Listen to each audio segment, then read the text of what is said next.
Hello दोस्तों, welcome to विद्यालय IAS. हमने पिछली क्लास में छत्तीसगढ़ के इतिहास के जितने भी महत्वपूर्ण एमसीक्यूज थे सभी को कवर किया है। आशा है आपको वो क्लासेस अच्छी लगी होंगी। आज से हमारी पंचायती राज और नगरीय निकाय की जितने भी इंपॉर्टेंट फैक्ट्स हैं उन सभी को हम एमसीक्यूज के माध्यम से पढ़ेंगे और पीवाईक्यूज के माध्यम से पढ़ेंगे। अगर आप अभी तक विद्यालय आईएएस से नहीं जुड़े हैं तो प्लीज चैनल को सब्सक्राइब करें, वीडियो को लाइक करें, शेयर करें।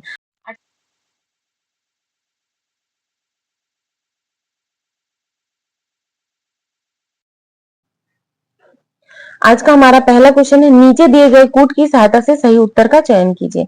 पिछले जो सीजीपीएससी 2024 था, ठीक है, सीजीपीएससी 2024 की परीक्षाएं 2025 में हुई, 2025 सीजीपीएससी 2025-2026 में होगा। ठीक है, तो पिछले साल क्या आया था कि ज्यादातर अनुच्छेदों से क्वेश्चन थे और धारा के बारे में पूछा गया था, जिसमें हमने अनुच्छेदों को बहुत अच्छे से कवर किया था। इस बार हम एक कदम आगे बढ़ के अनुच्छेद भी पढ़ेंगे, धाराएं भी पढ़ेंगे और साथ ही साथ हम पढ़ेंगे जितने भी चुनाव चिन्ह होते हैं उन सभी को लेके। ठीक है, क्योंकि इस बार अगर एक कदम आगे बढ़ता है और डीप में जाता है तो वहां से क्वेश्चन आने की बहुत ज्यादा संभावनाएं हैं।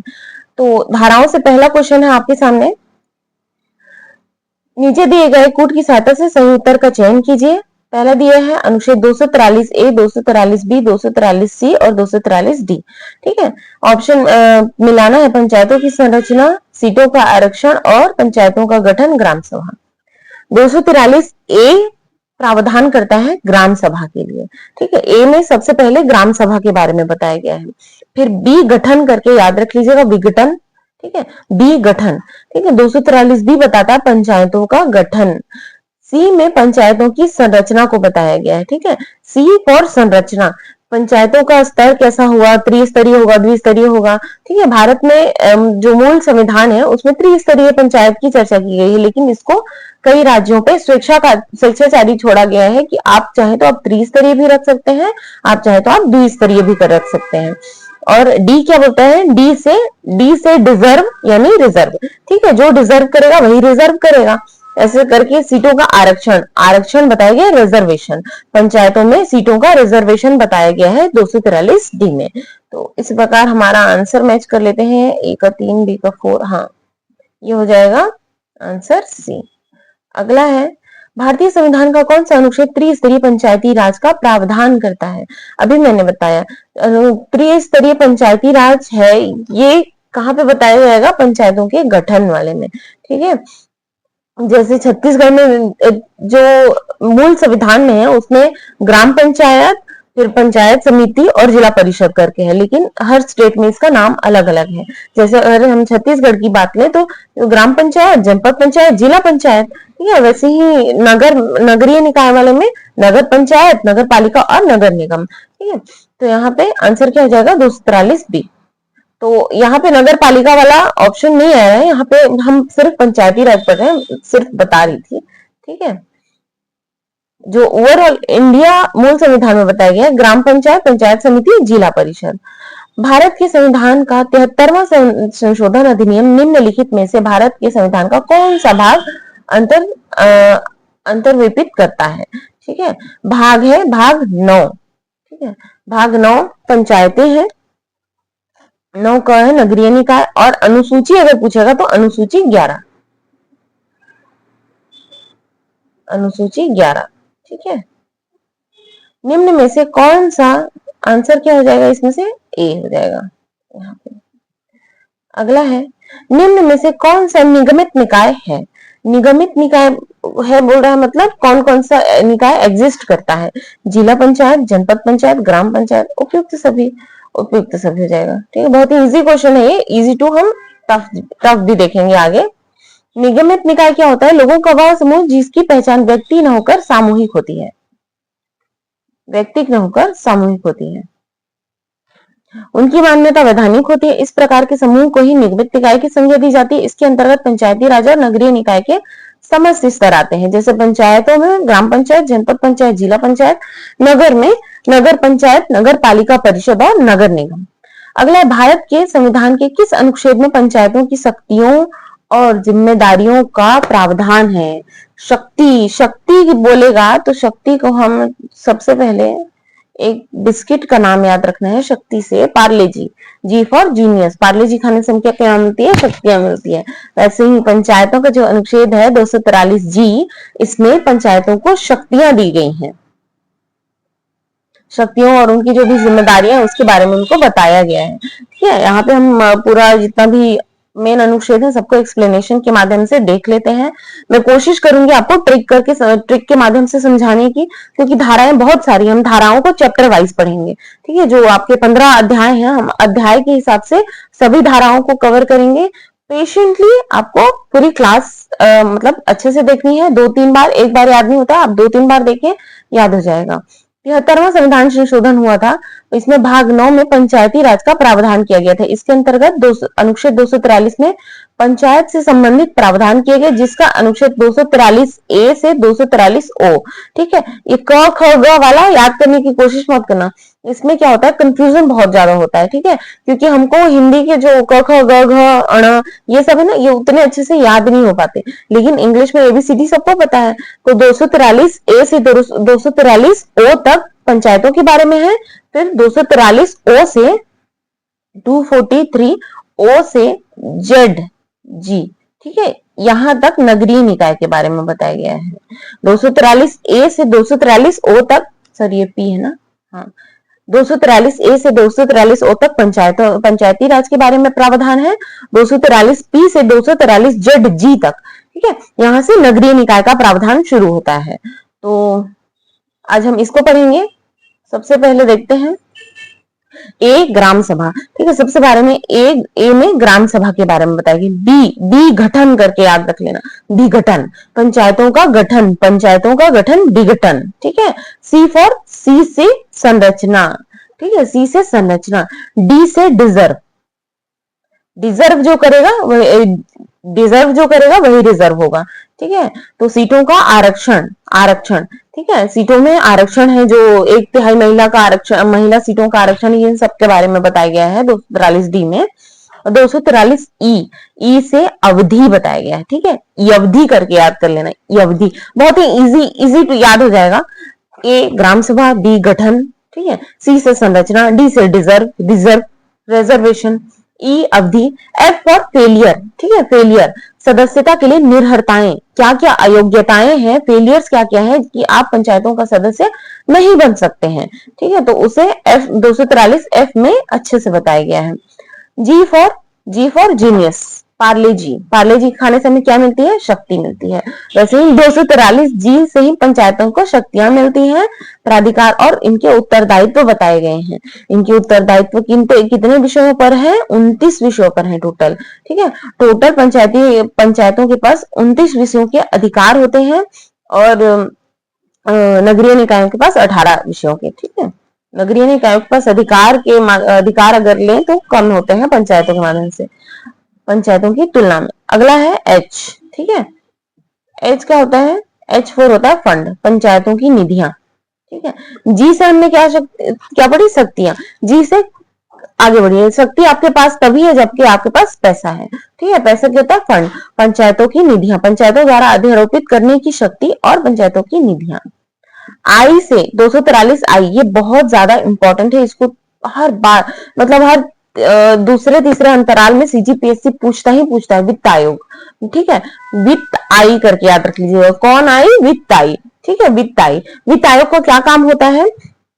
जो राज्य सरकार और केंद्र सरकार के मध्य जो कर आते हैं, जो पैसे आते हैं, उनका बंटवारा करना। ठीक है, वित्त आयोग के ऊपर ये सबसे बड़ी जिम्मेदारी होती है कि वो ऐसे कर का बंटवारा करे कि किसी को मतलब जो कानून के सम्मत हो, विधि सम्मत हो। ठीक है, वित्त आयोग का गठन इसीलिए होता है। अभी 8th पे कमीशन का भी गठन किया गया है, 243 आई। ठीक है, और एक आर्टिकल 280 में भी वित्त आयोग की चर्चा है, वो अलग वित्त आयोग है। ठीक है, ये इसका राज्य का वित्त आयोग है, राज्य का वित्त आयोग।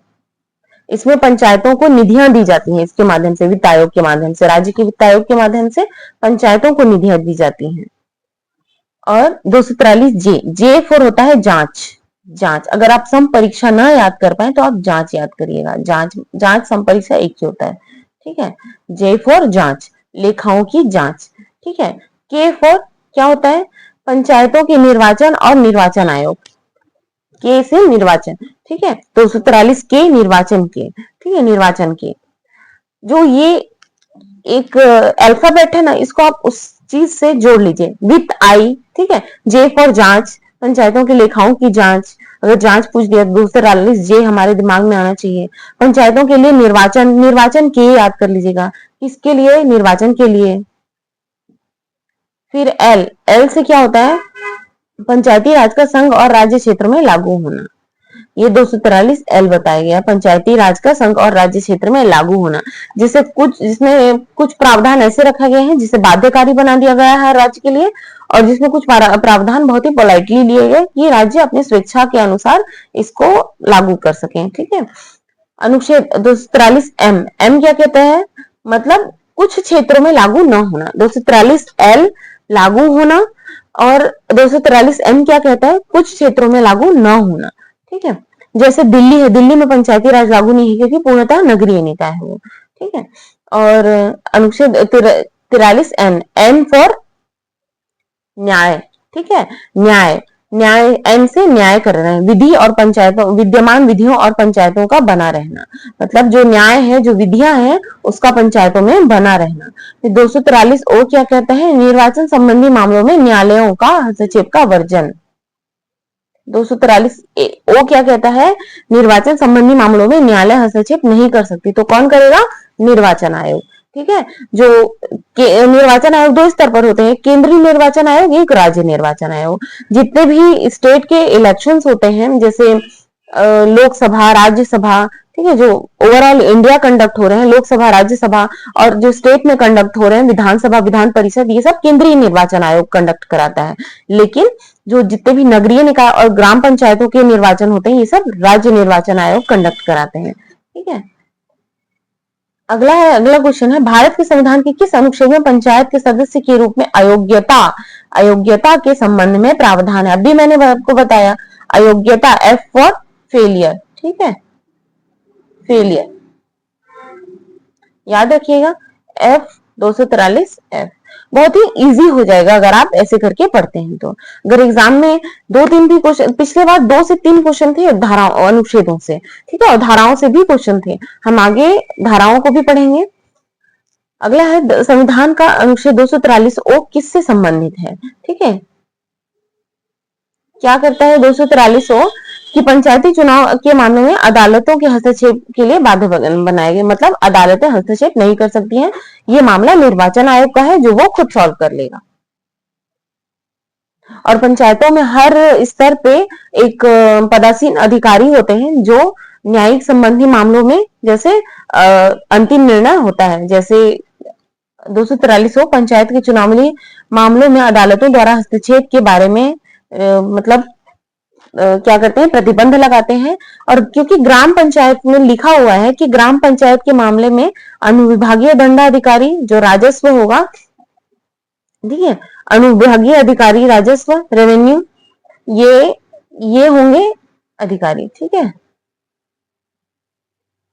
अंतिम फैसला करना। जनपद के मामले में ये शक्ति कलेक्टर को है, और जिला पंचायत के मामले में संचालक पंचायत को है। जिला पंचायत के मामले में संचालक पंचायत के पास ये शक्तियां हैं। अगला 11वीं सूची में अनुच्छेद 243 जी, जी यानी शक्ति, ठीक है, कितने विषयों को सम्मिलित किया गया है, कितने विषयों को सम्मिलित किया गया है, जहां पे 243 जी की बात आ रही है, 243 जी यानी पार्ले जी, ठीक है। यहाँ पे देखिए ये जी लिया है ना, तो आप इंग्लिश का ही इसमें मानना, जब भी पंचायती राज के अनुच्छेदों से क्वेश्चन आए इंग्लिश को जरूर देखना, ठीक है। 243 जी 29 विषय लिए गए हैं, और अगर नगरीय निकायों का पूछे तो टोटल 18 विषय लिए गए हैं नगरीय निकायों के लिए। अगला है, छत्तीसगढ़ पंचायती राज अधिनियम 1993 के विषय में क्या सही है। इसको एक ही बात में आप याद रखिएगा, 132 टोटल 4 अनुसूचियां हैं, 15 अध्याय और 132 धाराओं में बांटा गया है। बिल्कुल कंफ्यूज नहीं होना है, 4 अनुसूचियां हैं इसमें, 15 अध्याय हैं और 132 धाराओं में इसे बांटा गया है पंचायती राज को, छत्तीसगढ़ पंचायती राज अधिनियम को। इस राज्य के पंचायती राज अधिनियम की धारा 88 के अंतर्गत ग्राम पंचायतों के कार्यकलापों की जांच किसके द्वारा की जाती है, ठीक है। धारा 88 की बात अगर आ रही है तो यहाँ पे मैं आपको बता दूं कि ये अध्याय 10 का भाग है, अध्याय 10, जिसके अंदर 84 से धारा 84 से 94 तक की जितनी भी धाराएं हैं सभी का वर्णन है, और जिसमें क्या बताया गया है, ठीक है। तो धारा 88 क्या कहती है, ग्राम पंचायतों के कार्यकलापों की जांच किसके द्वारा की जानी चाहिए।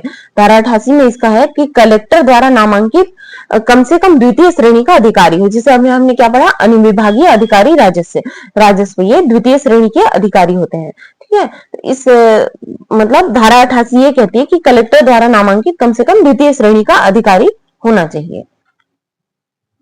अध्याय 10 को देख लेते हैं हम। अध्याय 10 क्या कहता है, नियंत्रण रखने की शक्ति कहता है। नियंत्रण कैसे रखा जाएगा, अधिकारियों के माध्यम से रखा जाएगा। धारा 84 से 94 तक की धाराएं इसमें। धारा 84 कहती है पंचायतों के कार्य का निरीक्षण, याद करते जाइएगा, ठीक है। धारा 84 निरीक्षण, ठीक है, निरीक्षण। धारा 85 आदेशों आदि का निष्पादन निलंबन करने की शक्ति। धारा 86 पंचायतों के कार्यों को निष्पादित करने के लिए आदेश देने की राज्य सरकार की शक्ति है, ठीक है। पहले तो निरीक्षण, अब निरीक्षण कैसे करेंगे, आदेशों का निष्पादन करेंगे, निलंबित करने का पावर होना चाहिए, ठीक है। आप तभी मेरी बात मानोगे अगर मेरे पास आपको निलंबित करने का पावर है, ठीक है। तो सरकार की शक्ति होती है निष्पादन के लिए आदेश देने की राज्य सरकार की शक्ति। अगला है 87 व्यतिक्रम शक्तियों के दुरुपयोग आदि के लिए पंचायतों को विघटित करने की राज्य सरकार की शक्ति। कुछ शक्तियों के दुरुपयोग अगर किसी पंचायतों द्वारा किया जाता है, ठीक है, तो राज्य सरकार के पास ये पावर है कि उसको वो विघटित कर दे। धारा 88 क्या कहता है, पंचायतों के क्रियाकलापों की जांच। इसी के तहत ग्राम पंचायत, जिला पंचायत, जनपद पंचायत के बारे में बताया गया है कि इसमें क्रियाकलापों की जांच के लिए कौन कौन से अधिकारी होने चाहिए। इसमें कलेक्टर होता है, इसमें कलेक्टर के द्वारा नामांकित कम से कम द्वितीय श्रेणी का अधिकारी होता है, और जिला पंचायत में ये अधिकार संचालक पंचायत के पास होता है, ठीक है। अगला है हानि और दुरुपयोजन के लिए पंचों आदि का दायित्व। टोटल इसमें नियंत्रण की बात की जा रही है, ठीक है। हानि और दुरुपयोजन के लिए पंचों का दायित्व के बारे में धारा 89 में बात की गई है। अगला है पंचायतों अन्य स्थानीय प्राधिकारियों के बीच विवाद। मतलब विवाद हो तो कि इसका निपटारा कौन करेगा, ठीक है। पंचायतों और अन्य स्थानीय प्राधिकारियों के बीच विवाद। अगला है अपील और पुनरीक्षण। पंचायतों के मामले में अपील किसके पास की जा सकती है। फिर उससे 92 है अभिलेख और वस्तुएं वापस कराने तथा धन वसूल करने की शक्ति।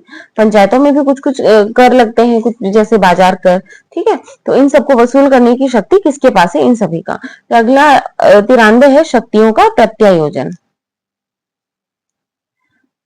अगला क्वेश्चन है हमारे पास, निम्नलिखित में से क्या छत्तीसगढ़ पंचायती राज अधिनियम 1993 में सम्मिलित नहीं है। तो बहुत ही इजी क्वेश्चन है, क्या सम्मिलित नहीं है। पंचायती राज की बात हो रही है तो यहाँ नगर पंचायत कहां से आ जाएगा, ठीक है। नगर पंचायत नगरीय निकाय का हिस्सा है, तो आंसर हो जाएगा ई। छत्तीसगढ़ पंचायती राज अधिनियम या छत्तीसगढ़ पंचायती राज एक्ट किस वर्ष से प्रभावी हुआ था, किस वर्ष से प्रभावी हुआ था, तारीख थी 24 अप्रैल, ठीक है, 1993। बहुत ही इंपॉर्टेंट है ये डेट। ये 24 अप्रैल दो मामलों में बहुत ही इंपॉर्टेंट रहा है। एक तो पंचायती राज के लिए, और उससे भी अधिक इंपॉर्टेंट अगर कोई इस तारीख का है तो इस तारीख को केशवानंद भारतीवाद का फाइनल जो जजमेंट था वो आया था, ठीक है। अपने आप में लैंडमार्क है। आप हम अभी सब सेफ है क्योंकि हमारे पास केशवानंद भारतीवाद का वो जजमेंट है, ठीक है, कि संविधान की मूल संरचना को कोई डिस्टर्ब नहीं कर सकता, और ये मूल संरचना न्यायालय के द्वारा समय समय पर निर्धारित की जाएंगे। छत्तीसगढ़ पंचायती राज अधिनियम 1993 में लागू हुआ था। पूर्व में इसका नाम मध्य प्रदेश पंचायती राज अधिनियम 1993 था। देखिए छत्तीसगढ़, अगर आपके मन में ये क्वेश्चन है कि छत्तीसगढ़ तो खुद 2000 में बना है, तो कहां से आ गया छत्तीसगढ़ में 1993 में। असल में ये पूर्व नाम ही मध्य प्रदेश पंचायती राज अधिनियम था। जब छत्तीसगढ़ बना ना तो एज इट इज जहां जहां पे मध्य प्रदेश वर्ड यूज हुआ था वहां पे हमने छत्तीसगढ़ करके छत्तीसगढ़ पंचायती राज अधिनियम 1993 ले लिया, क्योंकि थे तो हम मध्य प्रदेश का हिस्सा ही। तो छत्तीसगढ़ में भी पंचायतें उसी हिसाब से लागू थी जैसे मध्य प्रदेश में लागू है। इस राज्य के पंचायती राज अधिनियम 1993 की किस धारा में ग्राम पंचायत के पदाधिकारियों को वापस बुलाए जाने का प्रावधान है? इसको कहते हैं रिकॉल। ठीक है, रिकॉल पावर ऑफ स्टेट्स, मतलब रिकॉल पावर ऑफ क्या है? हाँ, रिकॉल पावर किस धारा में है? 21 क में है। ठीक है, इसको एकदम अच्छे से याद रखिएगा। धारा 21 क में क्या दिया गया है? पंचायतों को वापस बुलाने का शक्ति है। धारा 21 कहती है सरपंच और उप सरपंच के विरुद्ध अविश्वास प्रस्ताव। धारा 21 का पदाधिकारियों को वापस बुलाया जाना। ठीक है, पदाधिकारियों को वापस बुलाया जाना। धारा 28 क्या कहती है? जनपद पंचायत और अध्यक्ष, जनपद पंचायत के अध्यक्ष और उपाध्यक्ष के विरुद्ध अविश्वास प्रस्ताव।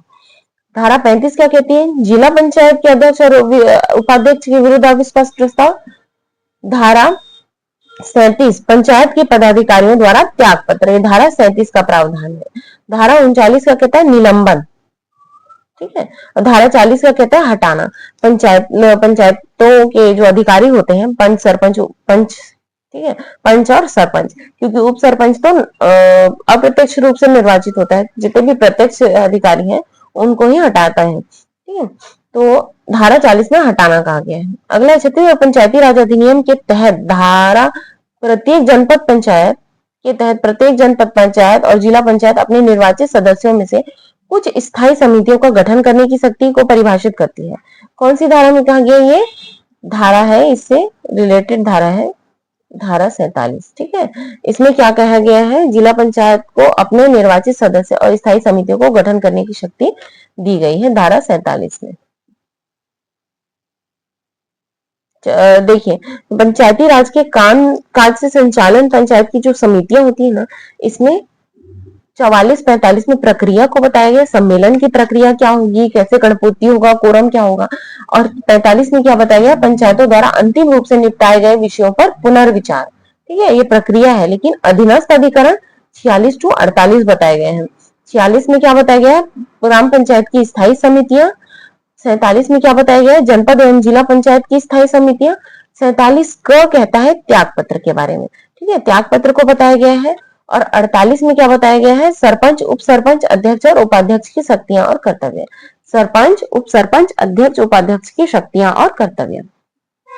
अगला है ग्राम सभा की गणपूर्ति के लिए कुल सदस्यों की संख्या के सदस्य उपस्थित होने चाहिए। कितने सदस्य उपस्थित होने चाहिए? हर जगह कोरम के लिए 1/3 रूल लागू रहता है, लेकिन ग्राम सभा में 1/10 रहता है। ठीक है, और इस 1/10 में 1/3 महिला होनी आवश्यक है, तभी कोरम कंप्लीट होता है।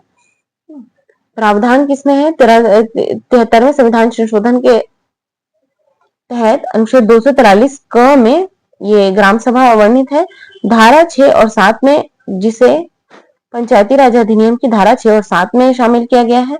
अनुसूचित क्षेत्रों में ग्राम सभा का गठन धारा 139 क ख ग में वर्णित है। एक बार में याद नहीं होगा, क्योंकि धाराएं याद करना और नंबर्स याद करना थोड़ा नॉर्मल चीजों से मुश्किल होता है, लेकिन कोशिश करिए 1 से 2 बार देखेंगे तो मे भी याद हो जाए, और थोड़ा लिख लिख के याद करेंगे तो भी याद हो जाएगा। ठीक है, अनुसूचित क्षेत्रों में पंचायती राज व्यवस्था के लिए पेशा कानून लगता है। ठीक है, पेशा एक्ट से भी पिछले बार क्वेश्चन आए हुए हैं। पेशा कानून 1996 लगता है। अनुसूचित क्षेत्रों में पंचायतों के विशिष्ट उपबंध के लिए पेशा कानून है। आज का ये एमसीक्यू सेशन यहीं तक था। हम 15-15 क्वेश्चन कर रहे हैं, क्योंकि अगर मैं इससे ज्यादा क्वेश्चंस बढ़ाती हूँ तो टाइम बहुत बढ़ जाएगा, फिर वीडियो देखने का भी मन नहीं करता है, क्योंकि बहुत लंबा हो जाता है। हम 15-15 क्वेश्चन करेंगे, हर एक दिन में करेंगे, तो चीजें आसान होती जाएंगी। और अगर आप अभी तक विद्यालय से नहीं जुड़े हैं, प्लीज चैनल को सब्सक्राइब करें, वीडियो को लाइक करें, शेयर करें। Thank you for watching.